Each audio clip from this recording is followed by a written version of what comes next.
बरसात का 10वां दिन था। आसमान जैसे फट पड़ा हो। चारों तरफ सिर्फ पानी, कीचड़ और ठंडी हवा। रामलाल टूटी छप्पर के नीचे बैठा था, भीगे हुए आंगन को घूरते हुए। सीता, सुनती हो? यह कैसी आफत आ गई है हमारी जिंदगी में?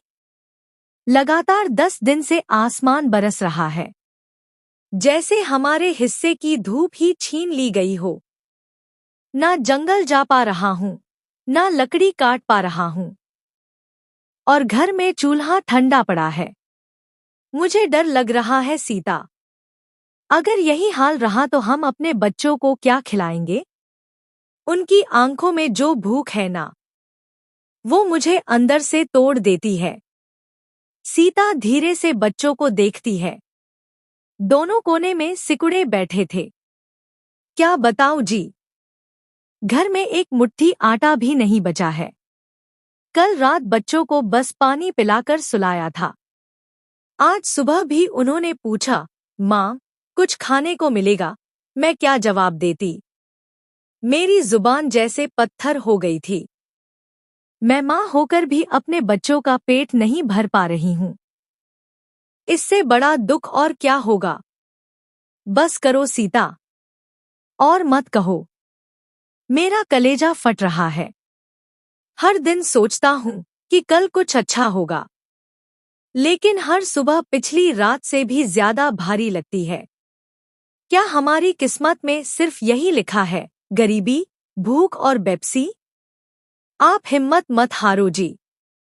मैं जानती हूँ हालात बहुत खराब हैं, लेकिन इस तूफान में अगर आप टूट गए तो हम सब बिखर जाएंगे।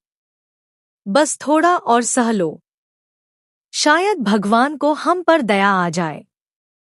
नहीं सीता, अब और इंतजार नहीं कर सकता।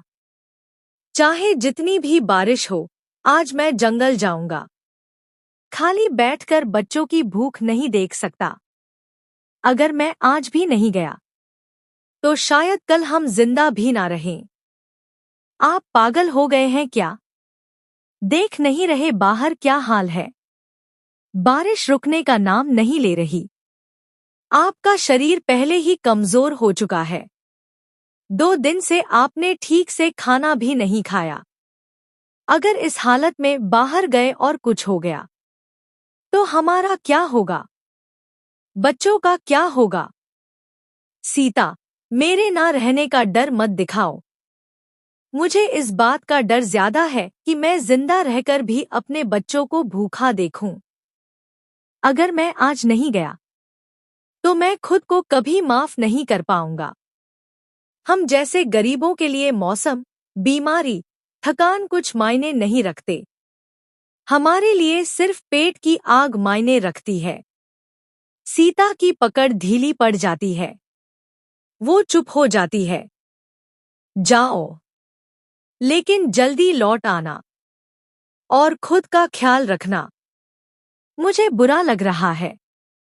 जाने क्यों, मन बहुत घबरा रहा है। रामलाल बिना कुछ बोले बाहर निकल जाता है। तेज बारिश उसके शरीर पर हथौड़ों की तरह गिर रही थी। कपड़े पूरी तरह भीग चुके थे। पैर कीचड़ में धंसते जा रहे थे। जंगल पहुंचकर वह एक बड़े पेड़ के नीचे रुकता है। हे भगवान, क्या यही जिंदगी दी है तूने? जहां हर दिन एक जंग है, जहां हर सांस के साथ डर जुड़ा है। गरीबी, तू आखिर और कितना परखेगी? क्या मेरी मेहनत कभी रंग नहीं लाएगी? वह कांपते हाथों से कुल्हाड़ी उठाता है। हर वार के साथ उसकी सांस तेज होती जाती है। शरीर जवाब दे रहा था, लेकिन वह रुकता नहीं। नहीं रुक सकता आज। रुका तो घर में चूल्हा हमेशा के लिए बुझ जाएगा। काफी देर बाद वह कुछ लकड़ियां इकट्ठा कर लेता है और भीगे शरीर के साथ वापस चल पड़ता है। जब वह घर के करीब पहुंचता है, बारिश अचानक धीमी पड़ने लगती है और आंगन में कदम रखते ही थम जाती है। रामलाल लकड़ियां गिरा देता है। सीता देखो, बारिश रुक गई, जैसे भगवान ने आखिर हमारी सुन ली है। सच में रुक गई। आज पहली बार लग रहा है कि शायद हमारी मुश्किलें अब खत्म होंगी। कल सुबह इन लकड़ियों को शहर ले जाऊंगा। अच्छे दाम मिल गए तो घर में राशन आ जाएगा। बच्चों के चेहरे पर फिर से मुस्कान लौट आएगी। दोनों चुपचाप बैठ जाते हैं। उनके बीच उम्मीद और डर दोनों साथ बैठे थे। सुबह होती है। अरे जी, यह क्या हालत हो गई है आपकी? आपका शरीर तो बिल्कुल जल रहा है। सीता, घबराओ मत।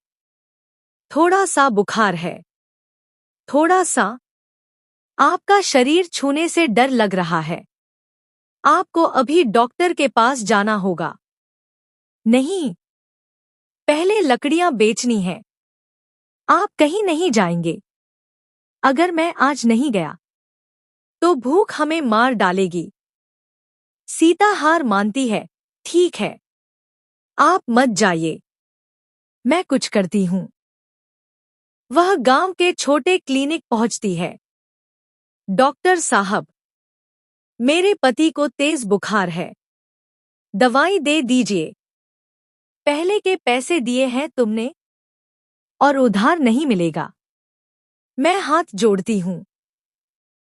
नहीं, मतलब नहीं। सीता रोते हुए लौट जाती है। रास्ते में उसकी मुलाकात उसकी बहन रीना से होती है। अरे सीता, कैसी हालत बना रखी है तूने? सीता सब बताती है। रीना हंसती है। कहा था ना उस गरीब आदमी से शादी मत कर। अब भुगत। मेरे साथ शहर चल। काम करेगी तो जी पाएगी। सीता सिर उठा। घर लौटते समय उसे अपनी सहेली गीता याद आती है। गीता के घर पहुंचकर वह रो पड़ती है। गीता कहती है, मेरे पास भी ज्यादा नहीं है, लेकिन ये थोड़ा खाना ले जा। सीता भावुक हो जाती है। तूने बहुत बड़ा एहसान किया। एहसान मत बोल।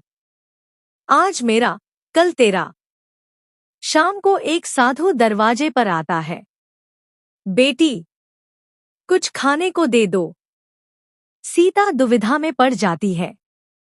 रामलाल कहता है, दे दो। मेहमान भगवान का रूप होता है। वह खाना दे देती है। साधु खाकर मुस्कुराता है।